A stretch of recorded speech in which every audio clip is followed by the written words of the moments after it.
Hey Waffle Gang, I do hope you're well. My name is Mark and today we're checking out some more Reddit stories, and if you do love a Reddit story, why not consider hitting that like, subscribe, maybe that notification bell too, and let's crack on with today's first story. Much love guys. Now today's first story comes from Aloha Boba from the Am I the Arsehole subreddit and says, would I be the arsehole if I didn't give up my honeymoon villa to my grandparents? My family is Asian, my husband's side is white. My husband and I got married and are treating his side of the family and my side to a 1 week all expense paid vacation to Bora Bora as a pre-family honeymoon before going off on our real one. We were able to rent out half a side of the bungalows and only one villa was in that section. My husband and I took the villa. The bungalows are 1,000 square feet, 1 bedroom, option of 1 king bed or 2 queens, 1 bathroom and an outdoor space type of deal. We made sure everyone was accommodated for and everyone had a comfortable living situation. Our villa is 4,000 square foot, 1 bedroom, 1 bath including sauna, living room, a grand outdoor space with an outdoor bathtub, pool and slide to get in the ocean. We have not even made it a whole 24 hours here yet and a fight has already broken out. During dinner, my cousin mentioned wanting to come over and use our slide. My grandparents asked what we were talking about and asked to see pictures of our room. Well, they saw my villa and demanded that we trade rooms with them as no elders should be made to slave and live as peasants while their grandchildren get a nicer room. This is Bora Bora we're talking about. No one is living as a peasant here. There was only 1 villa available in our section. Had I given it to my grandparents, I think it would have been offensive to my husband's grandparents. If there were 3, we would have given it to both grandparents and 1 for ourselves. But unfortunately, there wasn't. I mentioned this and they still demanded the villa. I obviously objected and said I felt as though my husband and I should have that room, as this is a vacation with family to celebrate our marriage. Plus, we paid for this entire trip. Wouldn't one just sit back and be grateful they're on a free vacation instead of complaining? My grandparents freaked out, saying I'm holding money above their head and I'm being disrespectful and not following their orders. They stormed off after threatening to take the first flight out tomorrow morning and leaving. I don't know what to do. My side of the family is telling me to just give them the room to be respectful and bring peace to the family, while my husband's side thinks my grandparents are batshit crazy, and I agree. They are so ridiculous. All I wanted was both sides of the family to get together and get to know each other, and now it's falling apart. I don't think I'm the arsehole at all, but I've been up all night thinking whether I should just squash it and invite my grandparents to stay in my villa in order for them to not leave. But another part of me just wants to tell them to go fuck themselves for making my honeymoon about themselves, just like they do with everything else. So Reddit, what do I do? Would I be the arsehole if I denied giving up my villa? Absolutely not. Don't you dare give up that villa. Your grandparents pulling that power move of respecting your elders to hijack your celebration. It just confuses me about the thought process that goes through their head that they're going to demand that room after they got a free vacation that you generously paid for. Your husband's family is absolutely correct. They are batshit crazy. And I'm not 100% sure, but I'm guessing there's some cultural stuff at play here, but still, absolutely not. I would just let them leave if I was in your position. That's totally up to them. If they want to make that choice, that's down to them. My response would be, well, if that makes you happy, I'll see you. Maybe I can help you find a flight home, which they can pay for, of course. Something lucky, says the OP, not the arsehole. They're getting a free vacation, and a nice one at that. If they're going to throw a temper tantrum about not getting the nicest room, that's on them. Rishkar says, hun, as a fellow Asian, hold your ground. If you give in to this, you're opening yourself up to this nonsense from both your grandparents and your parents for the rest of their lives. The next thing is going to be, why are you going on a vacation and not taking us along as your treat as well? Or your house is nicer, so we're shifting her and living with you. For the sake of your own sanity for the rest of your life, hold your ground, not the arsehole. Another user says, not the arsehole. You're the honeymooners and you're paying for it, for crying out loud. Let them fly out if they want, because if you don't stand up to them now, your life is going to be ultimatums with them. Assert your authority now, and if they can't deal with it, fine. Caving to them is not worth your dignity in the long run. Hugh Levy says, not the arsehole, I'm Asian and I know the struggle. Constantly guilted into leaving the best of everything to your elders. Example, elders eat first, sit first, choose what TV channels. Do not give up your villa. Here's why. 1. Regardless of whether you give up your villa or not, your grandparents are not going to be satisfied. In their mind, you should have assigned the best to them in the first place, since you're not going to improve the situation. Might as well enjoy the villa. Not like the oldies are going to use the outdoor tub and slide. 2. If you give up the villa, you will be setting a precedent. They'll know that you can be bullied. On the flip side, if you stick to your guns, you're helping your siblings and cousins stand up to your grandparents in the future. Help break the cycle. Fuck being blindly filial. You'll have to be prepared for some retaliation, shouting, exclusion from family events. The thing is, do you really want to be under their thumb your whole life? You can compromise in some situations, but giving up a honeymoon villa you paid for is too big a compromise. If they cut you out, it's their loss. No contact with their future grandbaby for them. Also, don't let this mar your honeymoon too much. Enjoy yourself and cut the haters out if they get too loud. And then there was many comments after that saying you would be the arsehole if you do give up the villa. But OP updated the post and says, even though I really wanted to be petty and to tell them to fuck off, I decided it'd be better to kill them with kindness so they have little to work with if they decide to spin it around that I was disrespectful. During breakfast, my grandparents refused to show up if I was there.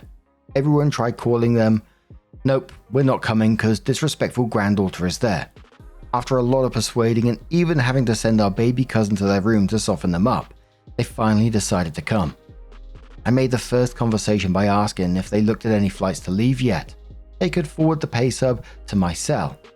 They said they hadn't looked yet and that should be my job if I was kicking them out. I made sure they knew I was not kicking them out, but understood if they wanted to leave and offered to send some staff to their room to pack up their belongings so they could have a little more time to explore, or get their complimentary in-room massage that comes with all the bungalows. They kinda stopped eating and looked at each other in shock. Every time they threaten not to go anywhere, my family has always babied them and begged them not to leave and offer money or extravagant gifts for them to stay. Well, I'm not doing that. I'll pay for their flight back home, but I've already done enough accommodating on my honeymoon vacation. So there you have it. My grandparents weren't even planning to go home. They tried scaring me into begging them to stay. I called their bluff. After breakfast, I found a flight leaving around 5 PM and walked to the main desk to ask them to cancel reservations for that room for the rest of the trip and to send staff to help pack. They also didn't get their complimentary massage because the resort only offers that on 4-night stays or longer. Staff came to help pack, and they left half an hour ago. I'm currently in my villa de-stressing before dinner, and some uncles came in who were married into family, and confided in me that they were sick and tired of the entitlement my grandparents have had since day one, and they were glad someone born into the family decided to speak up. My cousins came over and honestly couldn't care less my grandparents are gone. In their words, they killed the vibe. So everyone's happy right now, and is using my slide before cleaning up for dinner. I'm happy I was able to stand up to my grandparents without being blatantly disrespectful. I have an overflow of messages and comments that I can't get back to. However, the main question is what my family profession is. I did not go the usual Asian route. I actually dropped out of my last year of college and started a fashion line that took a couple of years to take off, but surprisingly skyrocketed a few years ago. My dad is also an entrepreneur. I looked up to him and I'm so glad I had him as an inspiration who paved the way.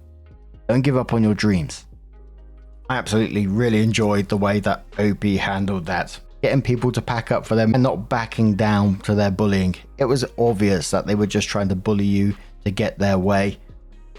And they never actually had any plan to leave at all, just wanted you to cater to them.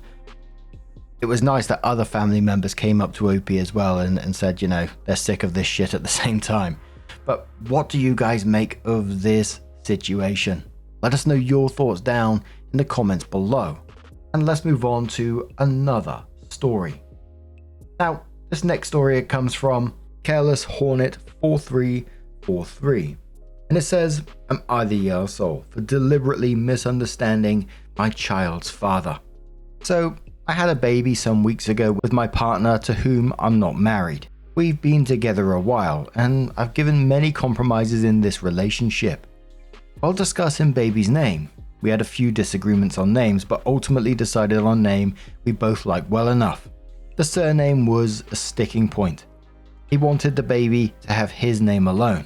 I offered to hyphenate because logistically it's easier for the baby to have both of our names. He's been drinking the red pill Kool-Aid lately, a large bone of contention in this relationship, and went off about how it's tradition and the right thing to do, and his right as a man to have the baby have his surname. He told me I'd be emasculating him and may as well be a single parent if I won't grant him this one little ask. My word is final. Baby's having one surname. This was late in my pregnancy, and I didn't have it in me to fight, so I told him that I understood what he was saying. Fast forward to 3 weeks ago, when baby's birth certificate came. He blew a gasket when he saw that I'd given the baby my surname. He rehashed the conversation above, saying I agreed to giving baby his surname. This is where I might be the arsehole. I did nothing of the sort.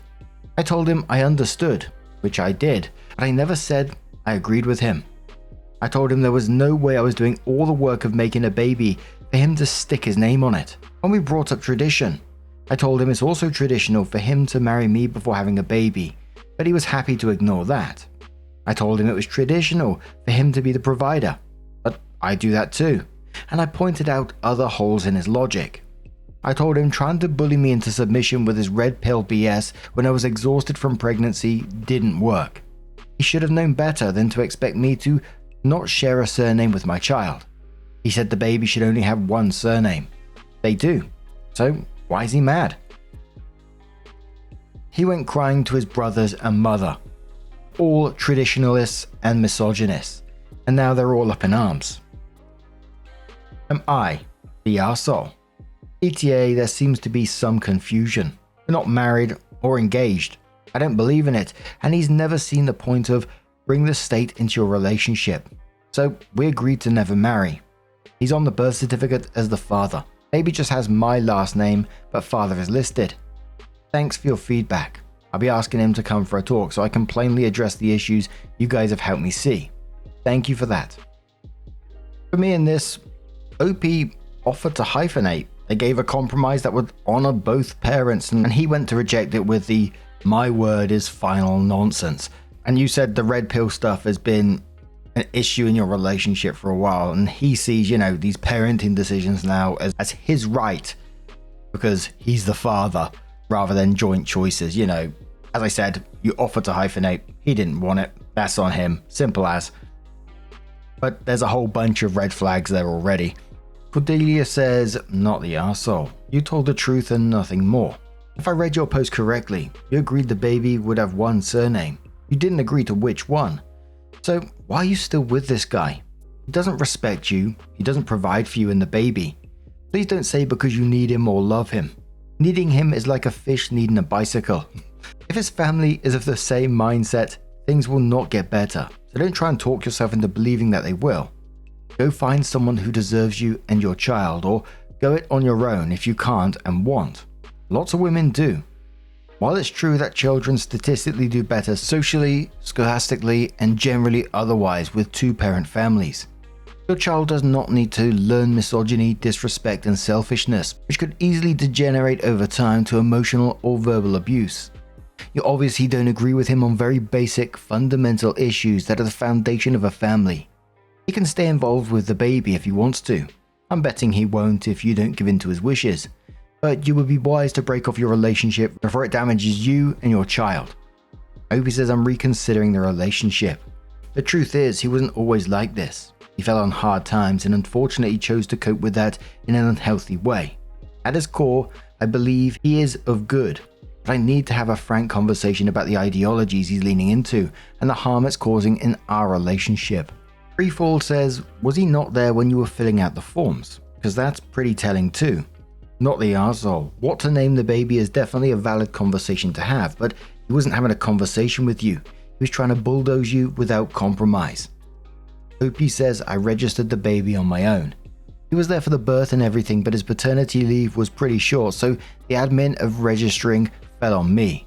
Aggravating says not the arsehole. You are unmarried and I'm assuming will likely be the default parent.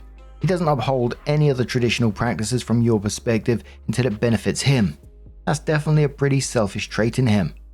When the baby has the same last name as mum, it makes things a lot easier with travel, doctors, legal issues, etc. Also, when most people talk about babies or bring them up, nobody is calling the baby by their first and last name.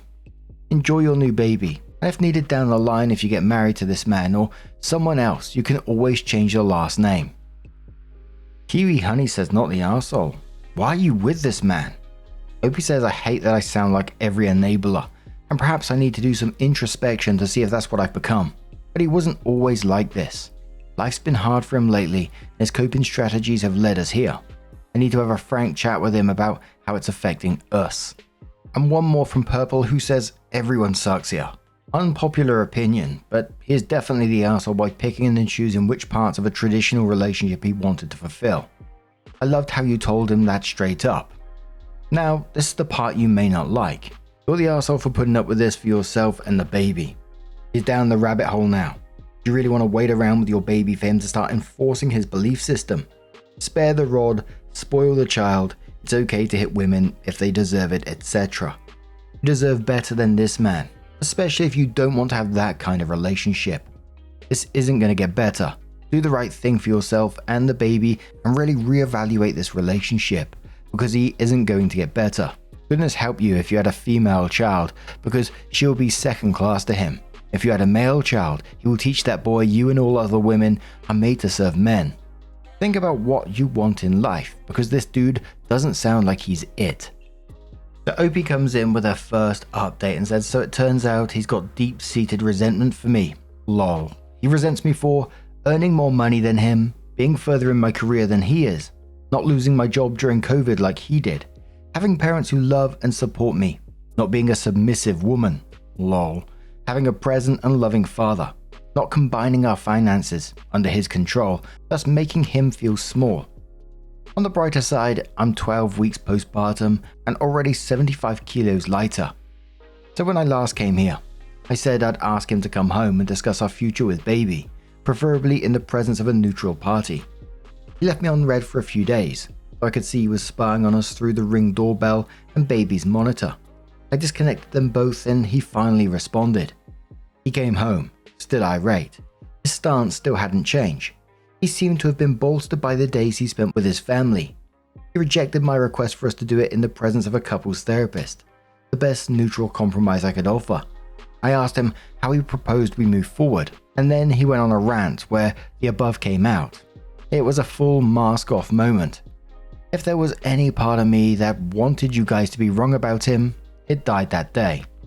He again rejected the offer to hyphenate baby's surname. Apparently, I'm disrespectful and insolent. Funny enough, his mother's favorite words to scold people she disagrees with for refusing to do what's right and give baby their rightful surname.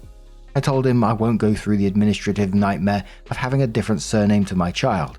And lots of data shows a double-barreled surname is social currency that has positive connotations. Nope, he won't budge. I told him neither would I. Baby either has both our surnames or mine alone. He asked if this was the hill I wanted the relationship to die on, if I was prepared to throw half a decade down the drain over my silly little feminism. I told him I wasn't sure there was anything left to fight for. We broke up. Thankfully, our, in his name, lease expires end of May. I called my dad and he came to help me pack up baby. X went back to his mum's while we packed. I messaged him to suggest we still need couples counselling. We need to learn to be co-parents and they can help us establish a healthy way of doing that. He again said no to that, so my mum wanted to take me and baby on a baby moon holiday after this stressful period, but he would grant permission for me to take baby abroad. I'm assuming that was meant to say he wouldn't grant permission for me to take baby abroad. It was at that moment I wished I didn't have him on the birth certificate, like some of y'all accused me of. It's going to be a long road ahead. I've instructed a lawyer to help us set up a formal agreement to avoid this in the future. He's not responding to correspondence from the lawyer, so that's fun. He's sulking. He used to do this a lot when things didn't go his way. I hope he'll soon realize I no longer have time for his BS and I won't be toyed with, because I called his bluff and ended the relationship. To end on a bright note, The house I wanted us to buy a couple of years ago, which he talked me out of until he was back on his feet again, despite us being able to afford it on my salary alone, is back on the market. I took it as fate. It's time to move on from this man. It's a beautiful Victorian terrace near good schools, good transport links, small garden and close to my parents. It'd be perfect home for baby and I. I put in an offer last night. Wish me luck. It's in a chain, so if my offer is accepted, it won't be asked for months, but my parents have allowed baby and I to move into their granny annex for free. My village. But OP comes in with another update just titled Update to the Am I the Arsehole posts. Hi. This is really more of a method to help me process per my therapist's guidance rather than anything else. He's dead. He died a week after my last update. His funeral was last month and it's been hell. He heard from a mutual friend that I'd put an offer in on the house and came to my parents, where baby and I were staying in a drunken rage. It was late, after 10, and he was causing a ruckus and disturbing the neighbors. He wouldn't leave and kept hurling nasty things at me. I was keeping his baby from him, despite him making zero effort to see them after we separated. How I robbed him of his legacy. How I couldn't wait to be rid of him, and how much he hated me. He went from begging to pleading to cursing me out and trying to kick down my parents' door to crying. I opened the window and told him to leave or we'd call the police. He refused, so we called them. He ran away. I'm still not sure on the details because his family won't tell me, but I gather he was trying to cross a busy road with the awareness of a drunk, angry man and got hit by a car. He died before the ambulance arrived. I found out when his mother called me screaming down the phone, crying about how I'd killed him. She blames me. Even at his funeral, she made sure to tell people I was to blame for her baby boy's untimely death. I know it's not my fault. Rationally and logically, I did not tell him to make the series of bad decisions that led to his death, but I still feel guilty. His mother tried to claim his life insurance that I paid for. She said he'd told her he'd change it for her to be the beneficiary. I don't know how far true it is, but I refused and told her the purpose was to help set up baby for life if one or both of us met an untimely death. So that's what it will do. She's threatened to sue me, but I don't know where that will lead.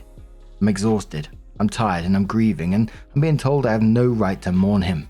We got the house, but it won't be ready until late September.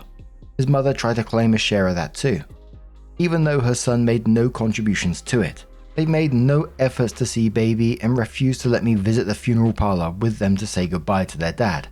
I'm drained. I was supposed to go back to work soon, but thankfully my employer is understanding. We booked the trip out of the country while we wait for the house's completion.